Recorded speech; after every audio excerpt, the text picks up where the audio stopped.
Welcome back to Business Week here on Arise News. I'm joined now by Uwaoma, founder and MD of Xavier Consulting, to help us review some of our top stories in more detail. Great to see you on the show. Welcome. Yeah, thank you so much. Yeah, so 2 US stories you've picked today. First, the gold visa, gold card. Are you planning to get one? Is that why you chose it?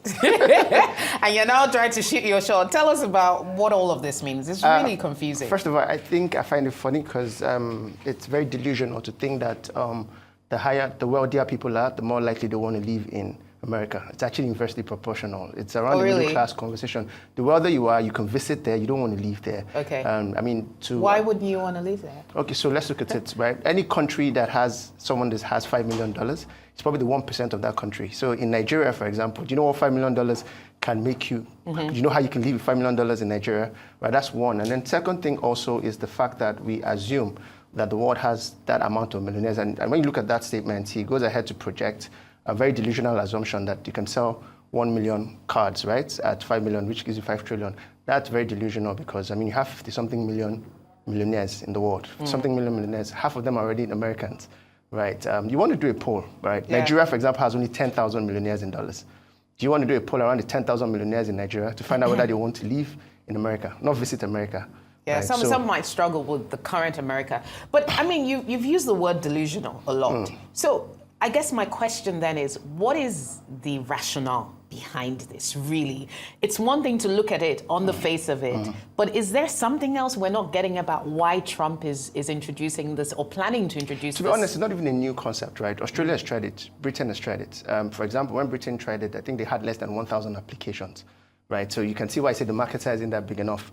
Right, less than 1,000 people applied. Not even 1,000 people got it, right? So that's one. So why I use the word delusional is it's like delusion of grandeur. There is an extreme assumption that people love to live in America so much. Don't forget, people love to jackpot, for example, in Nigeria. But jackpot is not around the 1% Nigerians. It's around the middle class. So I don't know if you get my logic behind that, right? No, it makes total sense. And I guess, there's a huge focus on immigration now. And sometimes it does feel like maybe they're sort of trialing different approaches to see what ultimately works.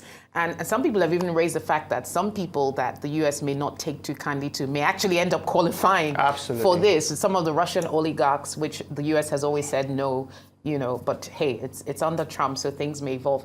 Now, speaking of Trump, Elon Musk and this directive to employees to sending, to sort of, I guess maybe to micromanage employees, what exactly is going on here and how do you think this will pan out? Okay, so maybe we need to do Management 101. There's something called the 14 Principles of Management, one of the oldest concepts in management, 1914 or so.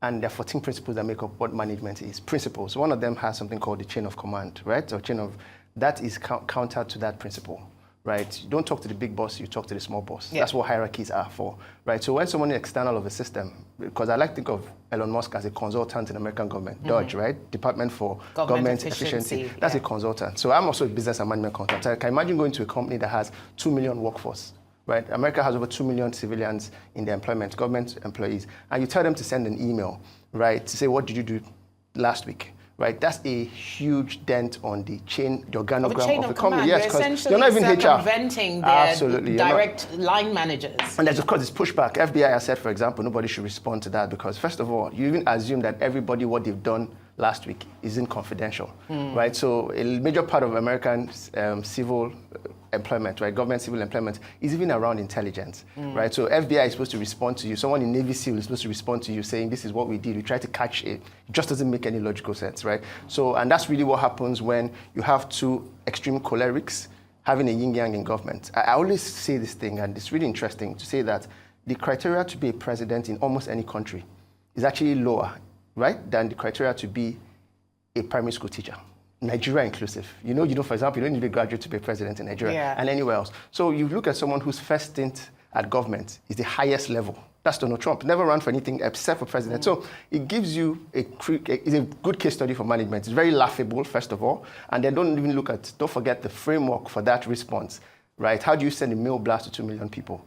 And if they were to even respond, what is the framework for responding and for review what they've done? Yeah, I have to play a bit of devil's advocate because, looking at your analysis of the first story and this one, I would be inclined to say I know what side of the fence you sit. Yeah. But there's a sense in which he has a principle that he's trying to achieve, putting America first, trying to cut government waste. Those things in themselves are not necessarily bad things. Yeah. But it's the how Absolutely. that it seems like you and many people have a problem with. So do you agree that the ultimate goal of putting America first, saving taxpayers' money, is a laudable one from the Trump administration? Absolutely. It's an oxymoron. Like your efficiency is about cost cutting, right? It's a oxymoron. Efficiency is about cost cutting, but the cost of cutting costs is too costly. Okay, right? It's like saying way. someone is so consistently inconsistent, right? It's an oxymoron because let's look at it logically, right? You're trying to get people to send emails. The concept, America First, and what did you do last week isn't bad, literally. It's a pulse check, like he said. It's a pulse check to know who's even going to respond. Because really, ghost working and ghost workers isn't a Nigerian concept. In government bureaucracy, yes, absolutely. It's global. So we get high-level helicopter view, we get the concept. See how many people are even humans who are sitting behind their laptops to respond. Because 2 million people, half of them probably don't even check their mails, are probably not even working, right? So I get that concept. But like you said, the what makes sense. But the how is extremely faulty. Is problematic. Extremely faulty. Interesting times. There's so much to talk about under the Trump administration. We're going to be busy for years. Nigeria, ICT sector, increasing its share of contribution to GDP, now 17% of the real GDP. Does this tell us anything really concrete about its contribution, or is this just a stat? Absolutely, it does. It does. It's a good metaphor, and it shows you where Nigeria is going to. I've always wondered why the top 10 richest people in Nigeria are playing in fields that are the lowest in the Maslow hierarchy of needs. What are those fields? Food. For example, food, yeah. I mean, top 5 richest Nigerians are playing in basic stuff, data, food, right? From Boa to Dangote, right? To Adenuga, right? So, and I like to see more service people make it to that list. Like we've seen in the US, where we're seeing the shift of big tech into the most capitalized and the largest Top 10 richest companies. people in America are tech people. Top 10 richest in Nigeria are not tech people. So it shows some people would argue if food is in there, food is an absolute basic necessity which everybody needs. Demand for food is almost price inelastic. So if you have the most wealthy people in the food sector, well, for a country like Nigeria, surely that makes sense. It shows consumer spend prioritization, right? So it means that majority of Nigerians spend majority of their income on food. So that's really bad. That shows that in the last survival, I mean, Nigerians are trying to survive. That's what it means. But let's get back to the ICT. I like the fact that there's a contribution, there's a massive growth in service businesses, which, of course, the trigger for that is ICT. If you break down the ICT, you'd see stuff like hardware, software, telecoms. Right? And, of course, data as well, right? ISPs, streaming platforms and all that. That's good news for us, in my own opinion, and it will get better. The truth about it is that it will get better. Internet penetration, for example, is a major trigger. Now, if you look at the telecoms, when you look at the P&L of telecoms, you see how there's a massive spike on consumer spending around data as against call. So that's good news for us, but it's not growing as much as we should. It's steady growth, but not maximum growth, right? It's growing, but it's not growing at the pace that it should. So I think it must be called maximin or something like that, right? But good news. We're happy for it. But speaking of top 10, I would say that you need to have cement manufacturers in that top 10, because the next story we're discussing is the Nigerian government urging cement manufacturers to reduce prices to 7,000 naira per bag. And of course, the Minister of Works and Housing was citing the fact that prices have come down. What's the issue? Inflation is under control and all of this. What's your take on that? It makes absolute sense. What Umahi is saying makes sense. First thing first is, yes, we literally have a 25% drop, right? In terms of Naira is appreciated by almost 25%, right? If you look at that math. So literally, the cost should come down by almost 25%. If you do that math, you see that's very accurate what he's saying, right? But don't forget, once again, food, clothing, shelter. Shelter is cement. So he still tells you that we're still in the lowest grade. So it makes sense what he's saying, but what I don't like is the call for, right? Call for sounds like... You can't just tell the private sector to cap your prices. Further, I think a bit differently. I think that it's more political than practical, because practically he can, and I'll tell you why. Don't forget that it's an oligopolistic market, right? Oligopolistic market is any market that has no more than 4 players. The cement industry has only 4 players, less than 4 actually, Lafarge, Boa, Dangote, and the rest. I don't know who the rest would even be, right? So same as telecoms, because they called on telecoms, say reduce your tariff, they want to increase it. So in oligopolistic markets, right, it's very possible for the government to do that, because it's not exactly a free or perfectly competitive market. I don't know if you get that, like monopoly. So it's very possible that government can. Then let's not forget that these people we're talking about, the government made them.